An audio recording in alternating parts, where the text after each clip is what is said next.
Hey, so I want to make a quick video, just sort of showing off this stencil machine that I found. I picked this up at a garage sale a couple of months ago and went online to try and get some information about it. And there's a little bit out there, but not a lot of videos showing how they actually work. And so I got this thing back up and running, and I just wanted to kind of show off some of the features. So this is a ideal stencil machine, and this is number 3, and it's used to cut letters into paper stock. It's actually printed on here, do not cut metal. So unfortunately you can't cut any metal with it. You probably could, but it would damage the machine. It's a pretty nifty little machine. I know today there are laser cutters and all kinds of fancy ways that you can create a stencil, but this is the old-fashioned mechanical version.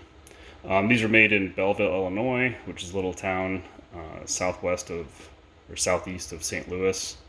And I don't know, unfortunately, the year of this machine. And the other thing is I've tried to find online information about whether or not these were sort of military issue. And I believe they were used a lot by the military, which is kind of why it's got like this like olive green on it. But I don't know if they were like designed for use by the military. The thing is like a tank. It weighs like 30 pounds. It's just about all steel, some aluminum. The only exception is probably the handle here, which is like a Bakelite. But it's pretty sturdy. So if you find one of these things, probably the best thing to do is vacuum it out, get a brush, wipe it all down, and then just oil the heck out of it, and it will probably be up and running for you. So the way it works is you just stick your paper stock in this little clipboard mechanism down here. And then this carriage here works a lot like a typewriter, where you can sort of advance it to get it set. And then if you turn this little knob down here, then it's got a spring and it'll send it to the right. So the trick is trying to get the paper in here without it folding. And then once you're ready to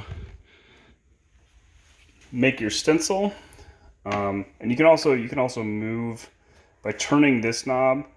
You can move this undercarriage back and forth. So if you've got maybe a standard 8.5 by 11 sheet of paper that you want to make a stencil on, you can move this back to sort of center the stencil.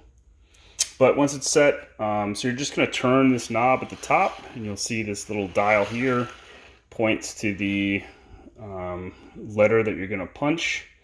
And then once you've got it all set, you just move this handle downward, and that both creates the letter and then also advances the carriage forward 1 space.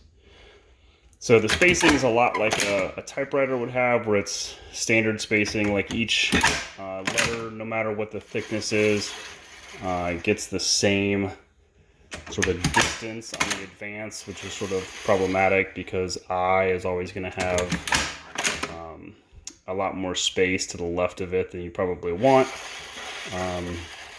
But that's the best you can do when you're working with a mechanical solution.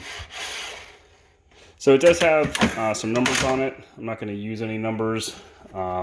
It's also got some special characters, so a comma, apostrophe, period, the /, ampersand, and a hyphen.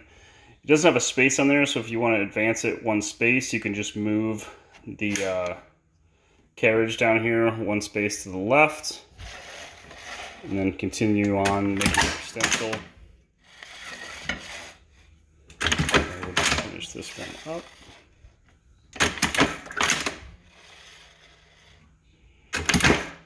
And once you've made your last punch, just turn this knob. That will shoot the stencil over to the right, and you can see that we've got a nice little stencil we can use to spray paint whatever it is that you want to spray paint. So that's the ideal number 3 stencil machine.